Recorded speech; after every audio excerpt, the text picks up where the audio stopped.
Et salut à tous, c'est Jody des Livres de la Crypte. Aujourd'hui, on se retrouve pour une nouvelle vidéo qui est une vidéo thématique.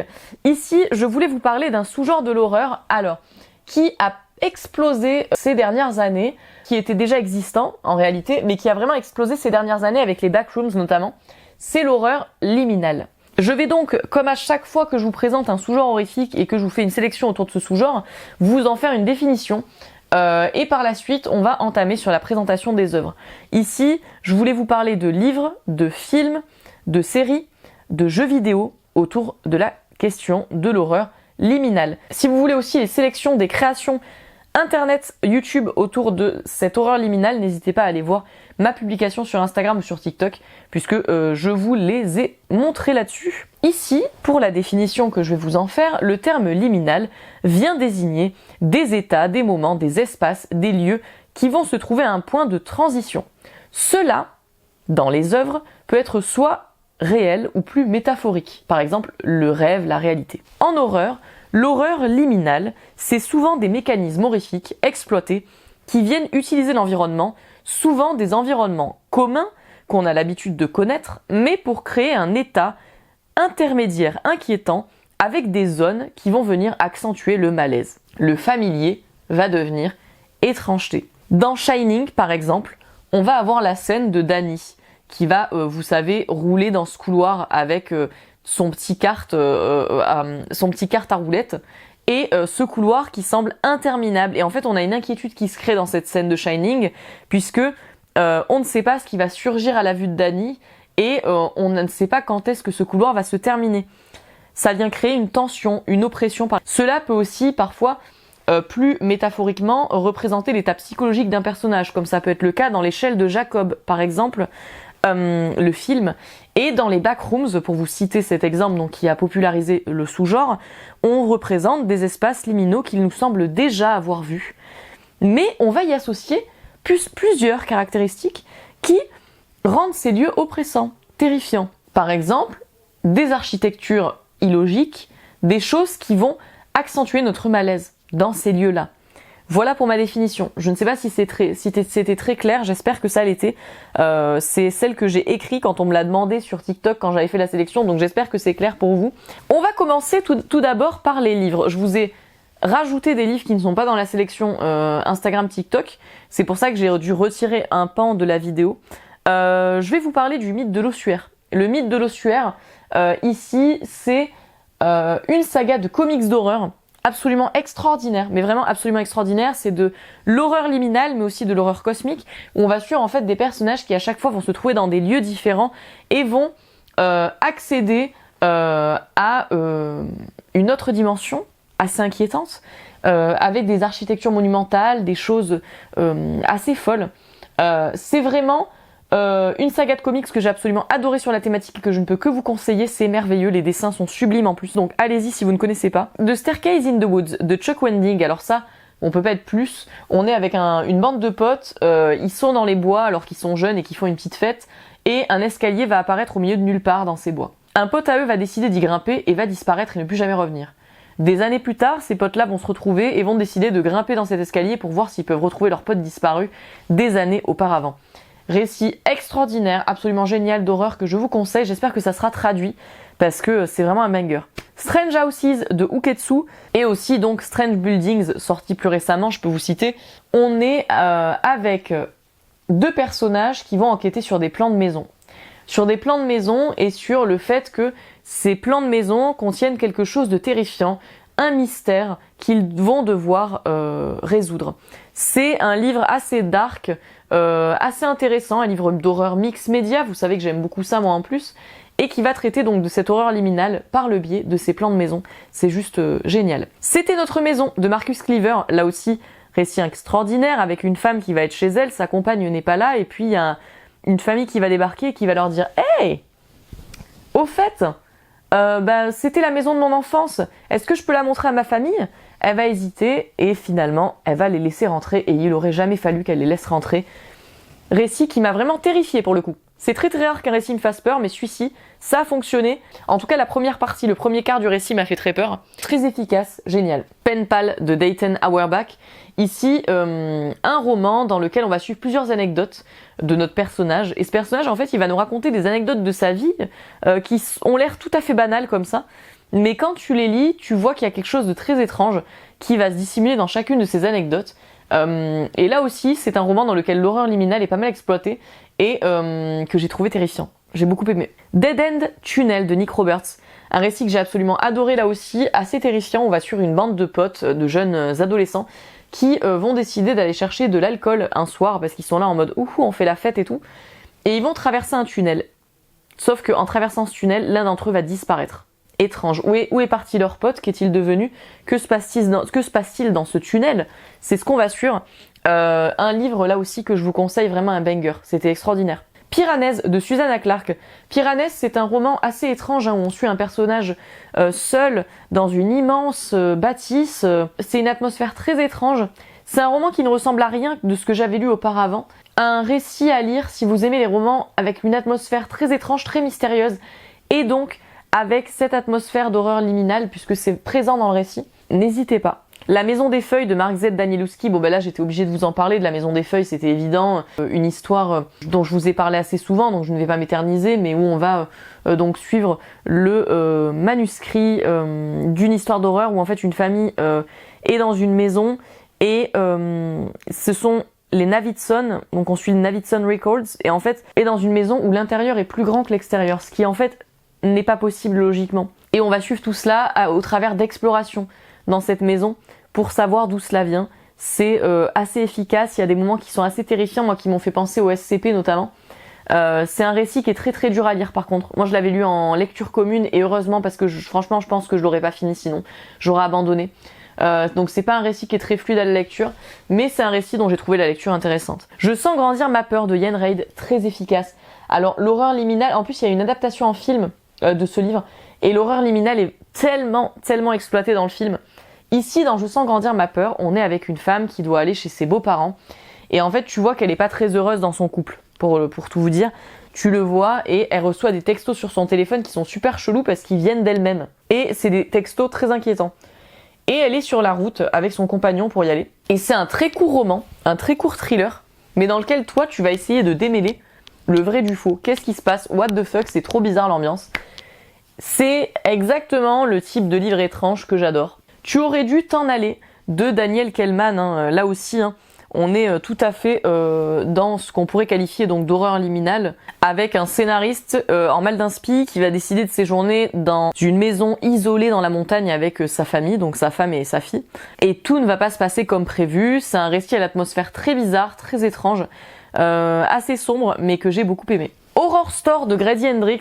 Alors ça c'est un livre assez fun. C'est un livre d'horreur liminale mais assez fun avec des événements étranges et terrifiants qui vont se produire dans un Ikea. Et c'est très drôle d'ailleurs parce que le récit en lui-même, le roman en lui-même, a une forme assez what the fuck parce que ça a la forme d'un catalogue Ikea.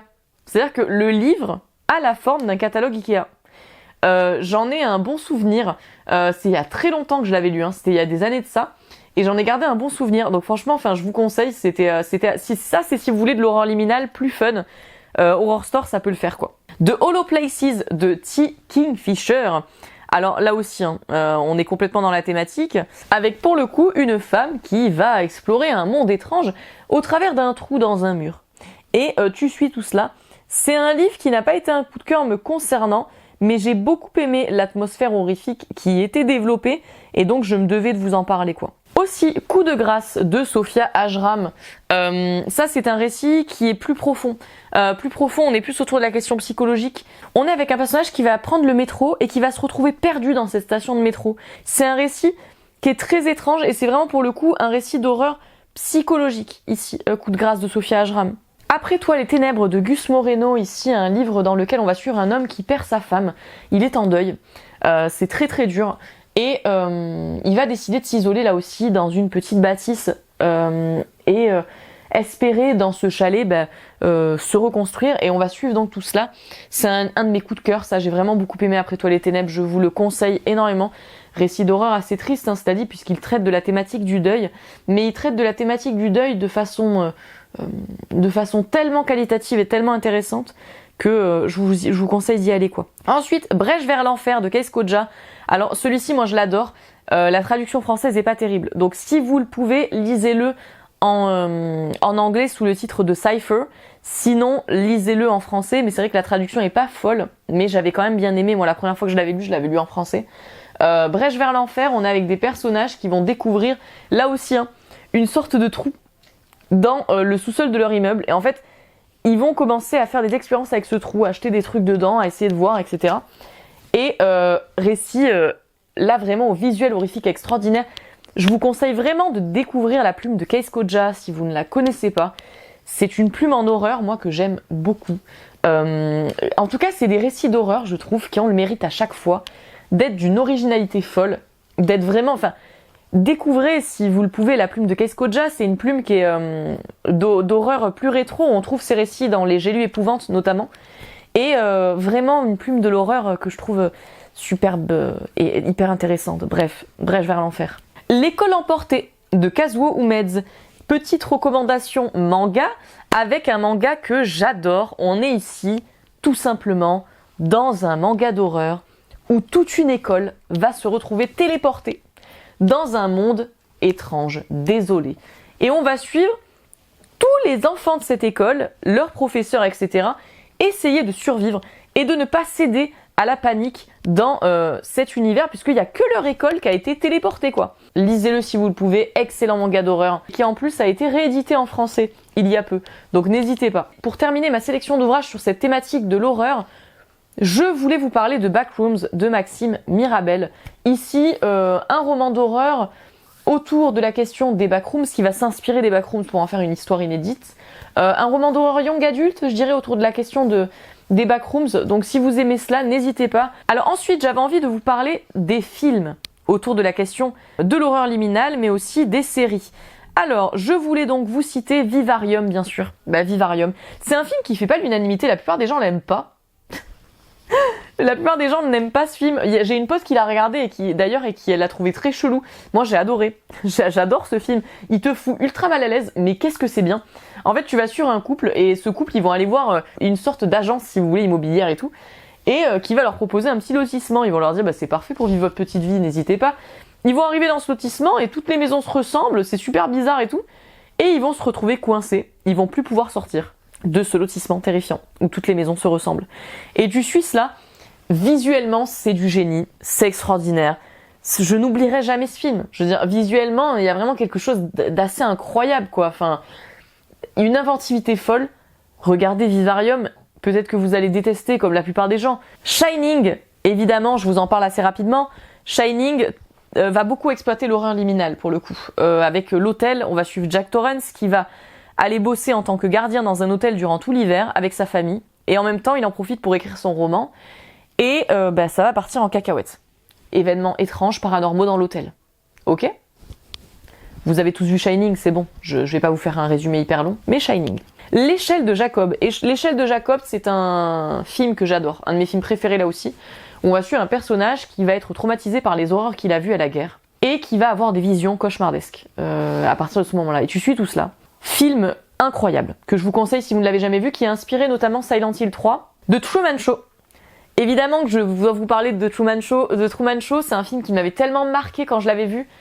C'était fou. C'est un film où en fait tu vas suivre pour le coup un personnage qui va vivre sa petite vie.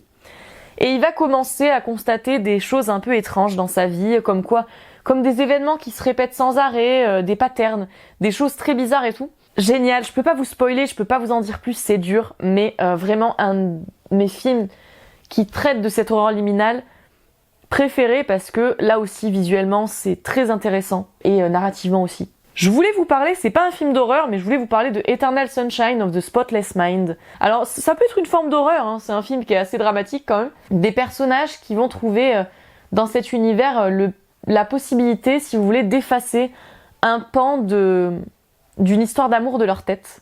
ou un truc qui les fait souffrir. Et donc en fait tu suis tout cela. Et c'était assez... En fait ça explore ce côté liminal, ce film, c'est pour ça que je voulais vous en parler. C'est pas de l'horreur en tant que tel, c'est plus un film dramatique, mais ça explore cela et donc je vous en parle. Silent Hill, bah inutile de le préciser, je vous parle de la première adaptation ici, qui là... Silent Hill, de toute façon, c'est de l'horreur liminale, hein, avec à chaque fois un personnage qui va aller à Silent Hill pour essayer de retrouver un être perdu, et ça se passe pas comme prévu. Donc je vous parle de cette adaptation. It Follows. It Follows, c'est un film où tu deviens complètement paranoïaque. En fait, tu as une étrange entité qui va prendre possession des gens et qui est sexuellement transmissible. Voilà, c'est ce que tu suis dans It Follows. Et là aussi, l'horreur liminale est énormément exploitée parce que cette entité peut être partout, peut être n'importe qui, peut se trouver n'importe où. Et donc, il y a une peur énorme qui va être créée avec les lieux directement. C'est un film que j'avais trouvé assez efficace, qui me concernant n'est pas un coup de cœur, contrairement à beaucoup de gens, parce que vraiment, c'est un film qui est un coup de cœur pour énormément de gens. Moi, pas pour moi, mais film extrêmement intéressant sur là aussi cette horreur liminale. Skinamarink, alors ça, ou Skinamarink, je sais pas comment ça se prononce, je vous en parle. Moi, je me suis fait chier. Je me suis fait chier comme un rat mort devant ce film, mais je suis obligée de vous en parler parce que là, il n'y a pas plus horreur liminale que Skinamarink ou Skinamarink, ok? Il n'y a pas plus. T'es avec des enfants. La façon dont c'est filmé, c'est vraiment centralisé sur les lieux, quoi. Et t'es avec des enfants dans une maison et il se passe des trucs super bizarres. C'est un film, c'est très dur de ne pas s'endormir devant, je vous préviens.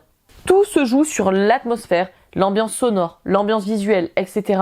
C'est presque une expérience d'horreur qui est créée dans ce film. Ensuite, je voulais vous parler de Exit 8. Exit 8, c'est l'adaptation du jeu vidéo du même nom. Et moi, je l'ai trouvé super, ce film. Je l'ai trouvé vraiment super, très très bien exploité. On est avec un personnage qui va prendre le métro. Et en fait, il va se retrouver bloqué. C'est un peu comme dans Coup de grâce, mais d'une façon très différente. L'ouvrage dont je vous ai parlé précédemment. En fait, il va se retrouver coincé dans cette station de métro. Et il ne peut pas en sortir. Ou en tout cas, il ne pourra en sortir qu'à une seule condition. C'est-à-dire qu'il doit trouver les anomalies qui vont se trouver sur son chemin. Et donc, s'il voit des anomalies, il doit faire demi-tour. Et ça lui permet d'accéder au niveau supplémentaire. S'il n'en voit pas, il doit continuer tout droit. Et s'il atteint la sortie numéro 8, il pourra s'en sortir. Donc c'est ce que tu suis dans Exit 8. Film d'une qualité extraordinaire, moi j'ai beaucoup aimé. C'était pas parfait parce qu'évidemment ils ont dû développer la narration, vu que le jeu vidéo c'est juste un jeu d'horreur d'anomalie. Mais franchement, hyper qualitatif, je vous le conseille, allez-y quoi. Ensuite, je voulais vous conseiller 4 séries qui vont là aussi exploiter cette horreur liminale. Tout d'abord, Tales from the Void, je vous en ai parlé il y a pas longtemps, c'est une série qui va aller adapter des histoires d'horreur du subreddit No Sleep, donc des creepypasta, via plusieurs épisodes. Chaque épisode raconte une histoire d'horreur différente. Et Tales from the Void, moi c'est un de mes petits coups de cœur, c'est un de mes petits bijoux dernièrement. Channel Zero, comment vous faire une vidéo sur l'horreur liminale sans vous parler de Channel Zero? Impossible. Là, c'est une série qui, là aussi, va venir adapter une creepypasta à chaque saison. C'est pas parfait. En termes de rythme, c'est pas parfait. C'est pas une série qui est parfaite sur tous les points, mais c'est une série qui, visuellement et narrativement, est tellement intéressante pour les concepts horrifiques qu'elle nous propose que je ne peux que vous la conseiller. Channel Zero, c'est extraordinaire. Ensuite, je ne pouvais pas, là aussi, vous faire une vidéo sur l'horreur liminale sans vous parler de Severance. Severance, c'est une série que j'ai adorée. T'es dans une réalité où t'as deux personnalités. Mais vraiment deux parties de toi, vous voyez ce que je veux dire? C'est pas la même personne. T'es découpé en deux personnes, si vous voulez. T'as ton toi au boulot et ton toi dans la vie réelle, dans ta vie perso. Et ces deux parties-là Et c'est dans une boîte spécifique qui met en place ce système. Et c'est une série d'horreur très intrigante, très étrange, où tu sais pas ce qui se passe dans cette boîte, mais tu sais qu'il se passe un truc bizarre. Et c'est le genre de série où les gens ont fait 400 suppositions sur ce qui allait se passer, 400 théories, tellement c'est une dinguerie. Et là, tu peux pas être plus dans l'horreur liminale, parce que pour le coup, c'est vraiment ces bureaux aseptisés, qui se ressemblent tous. Et puis, nos employés, qui vont voir des choses très bizarres se passer dans des lieux de bureaux très communs. Si je dis pas de conneries, je crois qu'il y a un moment d'ailleurs où les personnages vont être confrontés à des chèvres dans un bureau. Enfin, c'est super bizarre. Il se passe des trucs super chelous dans des endroits assez communs. Et enfin, Twin Peaks. Je n'ai pas fini de regarder, mais je peux déjà vous dire que c'est le cas. Dans Twin Peaks, on va essayer de... En tout cas, on va suivre un enquêteur qui va essayer de savoir ce qui s'est passé autour de la mort de Laura Palmer et une jeune femme. Et en fait, série très étrange et qui là aussi visuellement est hyper intéressante. Donc je vous en parle parce que là aussi hein, ça exploite vachement l'horreur liminale Twin Peaks pour le coup. Et pour terminer cette vidéo autour de l'horreur liminale, je voulais pour une fois vous faire une sélection de jeux vidéo. Parce qu'il y a énormément de jeux que j'ai fait qui vont exploiter cette horreur liminale et que je trouve absolument extraordinaire et qui ne sont pas assez connus à mon goût. Et donc j'avais envie de vous les faire connaître, tout simplement. Pools, c'est un jeu de simulation de marche dans des espaces liminaux. Et ici, notamment des espaces de piscine. Là aussi, en fait, on va venir exploiter dans ce jeu une étrangeté dans des lieux communs. T'es vraiment dans ces atmosphères de piscine municipale, de spa, de trucs comme ça. Mais c'est très étrange. T'es immergé dans une atmosphère. C'est un jeu où il n'y a aucun jumpscare. Enfin, si, il y a des jumpscares quand même, non, s'il y en a un peu. Mais c'est pas violent, vous voyez ce que je veux dire? C'est juste des... C'est pas des monstres qui vous font ah ou qui vous pourchassent ou machin. Pas du tout. C'est un jeu qui est assez calme dans son ambiance, mais qui va quand même te faire ressentir une forme de malaise absolu. Et j'ai plusieurs jeux dans ce style à vous présenter. Notamment Liminal Shift. Liminal Shift, tu vas aller explorer des lieux plus divers que pour le coup la piscine, donc plusieurs espaces liminaux. Et là aussi, une atmosphère incroyable, juste géniale. Jeu de simulation de marche, assez calme là aussi, que j'aime beaucoup. J'adore ces jeux, moi, où t'as l'impression que tu te balades dans les backrooms. Pour moi, c'est des jeux juste extraordinaires. Et Liminal Shift était très bien fait sur ce point. Pareil pour Liminal Core. Là aussi, un jeu de simulation de marche dans les espaces liminaux qui est d'une qualité assez extraordinaire. En plus, c'est des jeux qu'on a fait ensemble sur Twitch, tous ces jeux-là. Et du coup, c'était assez intéressant de s'émerveiller devant ces graphismes et ces trucs qui étaient créés. Enfin, c'était assez cool. Les Silent Hill, évidemment. Là, je vais pas m'épancher dessus aussi. Hein. Dans Silent Hill, et vraiment développer cette horreur liminale. Hein, inutile de vous l'expliquer avec ces lieux très étranges. Enfin, l'horreur liminale est très exploitée dans tous les Silent Hill en réalité. Donc allez-y, si vous n'avez jamais joué au Silent Hill, ce dont je doute. Resident Evil, je voulais en parler aussi parce que Resident Evil, là aussi, hein, l'horreur liminale y est très exploitée. Si vous vous rappelez, dans le Resident Evil 1 notamment, autour de cet immense manoir où on va avoir des pièces cachées, jeu extrêmement qualitatif et terrifiant, de simulation de marche aussi, ambiance backroom, ce que j'ai pu faire dernièrement, c'est Limscape. Là aussi, on l'avait fait en stream sur Twitch. D'ailleurs, n'hésitez pas, hein, si vous voulez regarder les let's play de ces jeux, je les ai mis sur la chaîne, en fait. Donc, dans les replays stream, ils sont sur la chaîne YouTube, en fait, les let's play de ces jeux. Donc, n'hésitez pas à aller voir si vous n'avez pas envie d'y jouer, mais que vous voulez voir à quoi ça ressemble. Limscape, incroyable ce jeu. Absolument incroyable. Allez-y, quoi. C'est tellement bien fait. C'est tellement ingénieux la façon dont c'est réalisé. Terrifiant sur certains points. Pareil, pour Liminal Universe, là aussi on est dans un jeu de simulation de marche dans les backrooms. Dreamcore également. Dreamcore, là c'est autre chose parce que Dreamcore, je trouve, va venir accentuer cette sensation où tu perds ton sens d'orientation. Vous voyez ce que je veux dire? Dans Dreamcore, t'es vraiment paumé quoi. Tu te balades dans ces espaces liminaux dans Dreamcore et t'es perdu. C'est assez fou et tu dois trouver le moyen de sortir de là. Et Dreamcore, c'est aussi le cas dans les jeux précédents que je vous ai montrés, mais t'as quand même... tu n'aurais jamais perdu trop longtemps. Je veux dire, c'est très bien foutu également, mais tu n'aurais jamais perdu trop longtemps. Dans Dreamcore, tu peux rester perdu très longtemps, hein, pour ainsi dire. The Complex Found Footage, ça je suis obligée de vous en parler. Il y en a un autre que j'ai pas encore fait, donc je peux pas vous en parler. C'est aussi The Complex, mais c'est autre chose. Incroyable, personnage qui se retrouve perdu dans les backrooms. Parce que là pour le coup on est vraiment dans les backrooms. Toi tu dois t'en sortir finalement. C'était très bien fait, une ambiance. En plus il y a vraiment une ambiance musicale réalisée dans ces jeux qui est je trouve absolument incroyable. Donc allez-y. Ça c'était pour les jeux dans l'ambiance un petit peu backrooms, simulation de marche, etc. Je dois vous parler d'Exit 8. Là aussi je passe vite. Jeu d'anomalie. T'es dans une station de métro, t'es un personnage perdu. Il faut que tu trouves les anomalies. S'il n'y en a pas, tu dois avancer. S'il y en a, tu dois reculer et tu dois accéder au niveau 8 afin de réussir le jeu. Franbo. Alors Franbo, ça c'est une histoire absolument magnifique. C'est un jeu que j'ai adoré. C'est un de mes coups de cœur jeux vidéo. T'es avec le personnage d'une petite fille. Cette petite fille, elle est dans un institut psychiatrique. Tu vois qu'il lui est arrivé quelque chose de terrible. Et en fait, cette jeune fille... t'es un peu dans un univers à la Alice au pays des merveilles, parce qu'en fait quand elle prend ses cachets, son traitement, elle va voir un autre monde beaucoup plus sombre, beaucoup plus terrifiant.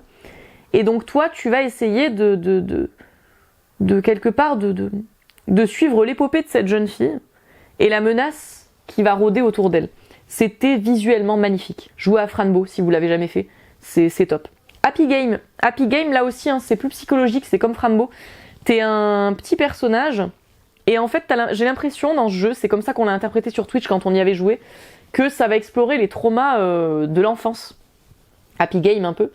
Avec un personnage qui oscille entre rêve et réalité, et tu vas aller explorer des endroits où il se passe des trucs très bizarres. C'est à la fois mignon et terrifiant, Happy Game. Je vous ai parlé des jeux de simulation de marche là précédemment, dans des espaces liminaux, un peu backrooms et tout. Si vous voulez la même chose, mais en vous faisant caca culotte, jouez à The Classroom. The Classrooms, c'est un jeu horrible. Horrible dans les espaces liminaux et dans les backrooms. En fait, t'es un personnage et tu vas essayer de te sortir de chacune de ces salles, de chacun de ces espaces liminaux. Tu vas essayer de t'en sortir vivant, mais il y a des créatures qui te pourchassent hein, dans chacune de ces salles. Et c'est terrifiant. Les créatures sont hyper bien réalisées, c'est horrible. T'es stressé tout du long parce que là pour le coup c'est course-poursuite. Hein. C'est course-poursuite tout le long du jeu. Si vous aimez les jeux où vous faites caca culotte, allez-y. Les Little Nightmares, les Little Nightmares évidemment parce que tu vas incarner ce personnage qui va essayer de s'en sortir avec des êtres humains terrifiants gigantesques qui sont là. C'est un personnage qui est tout petit aussi par rapport à l'environnement qui l'entoure. Et là aussi, hein, on a cette idée de lieu qui contient cette étrangeté et qui va créer une sensation de malaise, d'inquiétude auprès du joueur. C'était vraiment très très bien fait, donc je vous conseille. Ensuite, je voulais vous parler de Sally Face. Sally Face, c'est un de mes jeux préférés de tous les temps également. Sally Face, c'est incroyable. Allez-y quoi. Si vous n'avez jamais joué, tu vas incarner un personnage. Ce personnage, tu sais qu'il a tué... bref, il y a une idée de meurtre dans l'équation, mais tu le sais dès le début du jeu, hein, t'es pas... Et en fait, ce personnage, tu vas explorer son immeuble, et là aussi, constater des trucs très bizarres qui se passent dans son immeuble. C'est ce que tu suis dans ce jeu. C'est dur pour moi de vous faire un résumé satisfaisant qui vous donnerait envie d'y jouer, mais c'est un jeu à l'ambiance assez pesante, assez inquiétante là aussi, extrêmement bien réalisé, que j'ai trouvé juste génial. Little Miss Fortune. Dans Little Miss Fortune, tu vas incarner une jeune fille. Cette jeune fille, elle va aller explorer le monde, quelque part. Et là aussi, elle va aller explorer des endroits très communs, etc. Mais il s'y passe des choses très bizarres. C'est un jeu génial, avec une voix off tout le long du jeu. C'est immersif, extraordinaire. Si vous n'avez pas joué à Little Miss Fortune, allez-y quoi. Et les deux derniers jeux dont je voulais vous parler pour clôturer cette sélection de l'horreur liminale, c'est Limbo et Inside, qui sont deux bangers de jeux vidéo, hein, là aussi, qui sont visuellement incroyables. Limbo, c'est tout simplement l'histoire d'un jeune garçon. Il va être propulsé dans un univers étrange. Il y a toute une symbolique, je peux pas vous en dire plus, il y a toute une symbolique à ce jeu qui est magnifique. Et Inside, il en va de même. Un personnage coincé dans un univers totalitaire et qui va essayer de s'en sortir.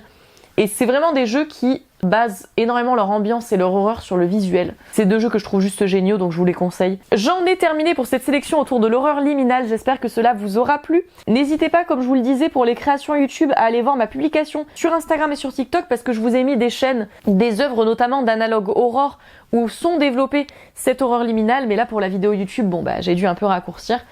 D'autant que je vous ai rajouté quelques références en plus. J'espère que ça vous aura plu, n'hésitez pas là encore en commentaire à nous dire les autres œuvres qui vont exploiter cette thématique que vous aimez. N'hésitez pas. Sur YouTube, comme je vous l'ai dit, il y a énormément de créations autour de cela aussi, donc n'hésitez pas, je vous le répète, mais allez voir ma sélection sur Instagram. J'espère que cela vous aura plu. Moi, j'ai adoré vous faire cette sélection, c'était trop bien. C'est vraiment un de mes sous-genres de l'horreur préférés que j'adore.